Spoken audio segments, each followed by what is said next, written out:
pourquoi écrivain? Pourquoi avez-vous décidé de devenir écrivain? Je pense qu'on écrit parce qu'on a envie d'avoir une autre vie. C'est comme une seconde vie, l'écriture. Voilà, on écrit pour nous sauver de nous-mêmes un peu, pour avoir une vie meilleure, quoi. Une autre vie littéraire, une vie sublimée, une vie imagée. Et imaginée. C'est un acte généreux, c'est comme une offrande, c'est comme un don. L'inspiration vient en travaillant. On écrit aussi avec des voix qui viennent de très loin. Je me rappelle la première fois où j'ai ouvert un carnet, j'ai chargé mon stylo de plume et puis je suis parti de gauche à droite. Tous les jours, on recommence. Tous les jours, on recommence, on continue. Il y a des moments où ça devient pénible parce que la fatigue physique nous empêche. Et moi, dans ce moment-là, j'arrête. Parce que le destin d'un livre, on ne le maîtrise pas forcément. Je peux arrêter pendant une semaine, 2 semaines, 3 semaines, voire 8 semaines. C'est pas grave. Et il y a ce miracle-là, un beau miracle. La phrase vient parce qu'elle me permet de reprendre le fil. Écrire un roman est une œuvre artisanale. C'est comme un cordonnier. Parce que quand on écrit, en fait, on ne se pose pas de questions. C'est ça qui... Quand on écrit, on ne pense pas. Quand on écrit, on n'a pas de stratégie. Et en fait, c'est après coup qu'on découvre cette filiation-là, ce fil-là, ce tapis-là. Lire, c'est comme si on appelait plusieurs maisons. Et qu'on a la clé pour entrer dans la maison sans fracasser la porte. J'aimerais bien vous écouter et essayer de répondre à vos questions qui sont souvent surprenantes par expérience. Voilà, je vous passe la parole. En fait, il m'a donné à vivre. C'est lui qui m'inspire aujourd'hui, me donne la pensée à écrire. C'était votre réponse à une question posée lors de l'interview référant au peuple. Alors, quelle importance accordiez-vous à ce peuple et pourquoi? Je suis un enfant du peuple.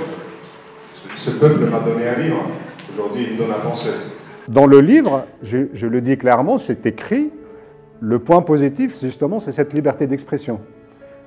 Ce souffle nouveau, ces fontaines de pensée qui jaillissent de partout. Et d'ailleurs, à un moment donné, j'écris que la rue tunisienne, l'espace public tunisien, à un moment donné, est devenu une espèce d'agora à ciel ouvert.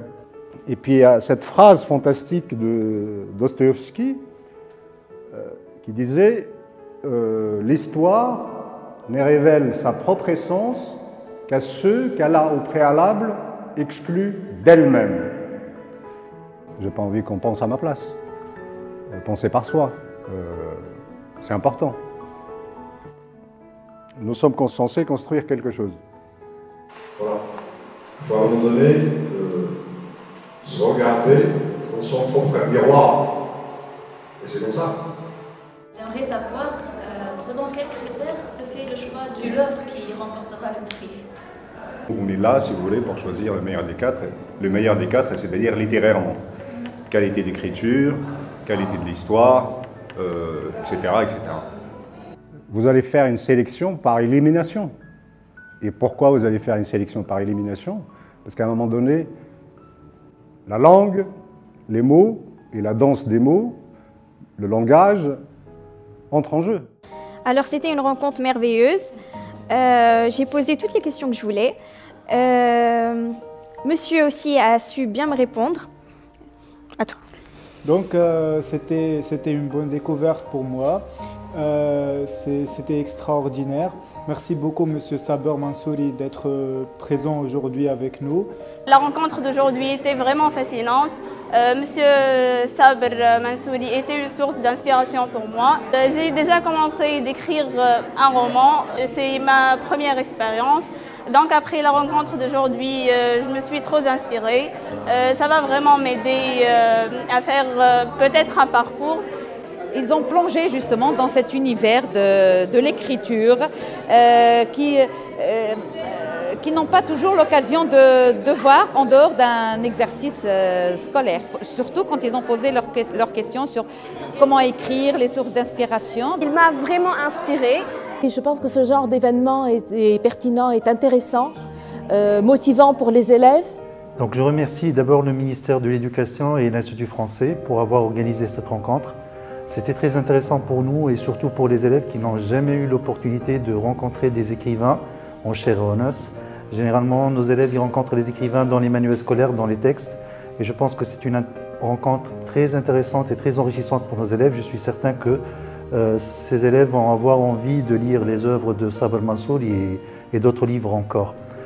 C'était sincèrement une occasion, une opportunité que nous avons saisie. J'aimerais aussi qu'on pense dorénavant à multiplier ces rencontres-là parce que ça favorise l'enrichissement aussi culturel des élèves.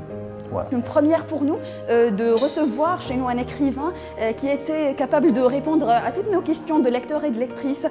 C'était très impressionnant. On vous remercie, Monsieur Saber, d'être parmi nous aujourd'hui. Merci. Ça nous donne un grand espoir de voir un si grand écrivain tunisien qui a grandi en Tunisie comme nous et qui a trouvé dans sa place dans le monde littéraire. Monsieur Saber était vraiment très spontané, très accueillant.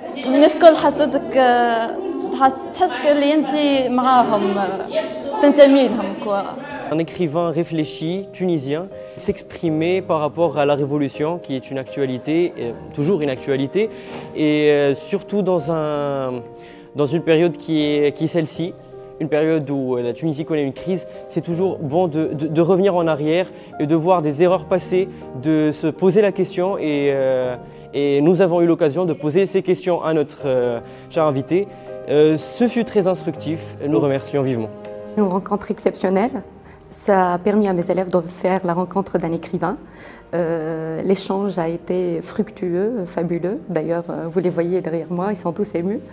On espère en fait que ce type de collaboration en fait se répète assez fréquemment, pas une seule fois par an, du moins.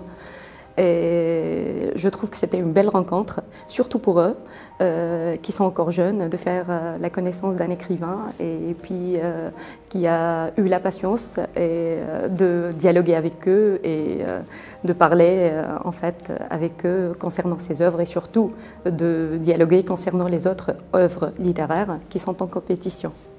Ce que vous dites, moi ça me fait chaud au cœur, Je peux vous dire que vous êtes mieux qu'un critique ou qu'une critique littéraire. Je me sens en famille un peu. Je trouve que vous êtes des lectrices et des lecteurs formidables, avec un regard de critique assez inédit.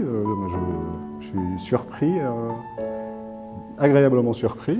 J'ai passé un bon moment avec vous. Voilà. Vous êtes l'avenir de ce pays.